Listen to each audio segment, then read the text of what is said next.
ஒரே மாதிரியே இருக்கே அப்படின்னு ஒரு தேக்க நிலை உண்டாகும் ஒரு சாதகனுக்கு.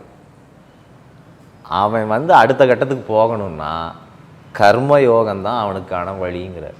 நீ கற்றுக்கிட்டதை கொண்டு வந்து கர்மத்தில் இறக்கலைன்னா நீ அடுத்த கட்டத்துக்கு நகரமாட்டேன். எந்த குருவும் எந்த பாடமும் எந்த போதனையும் அதை மேற்கொள்ள விடாது. ஏன்னா வாழ்க்கையே கர்மத்தால் தான் ஆக்கப்பட்டிருக்கு, கொடுக்கல் வாங்கலால் தான் ஆக்கப்பட்டிருக்கு. அதை செய்யாத ஒருத்தனுக்கு எப்படி அடுத்த கட்டத்துக்கு போவான்? நீங்கள் 5-10 டிரான்சாக்ஷன் சரியில்லைன்னா உங்களை நம்பி எப்படி 50-100 கொடுக்கப்படும்? அப்படி தொடர்ந்து தியானம் பண்ணுறேன்னு உட்கார்றவனுக்கு, அப்படி சொல்லிட்டு கர்மத்தை நிறுத்திக்கிறவனுக்கு தியானத்தில் முன்னேற்றம் கிடைக்காது. செயல் வடிவம் பெற்றே ஆக வேண்டும்.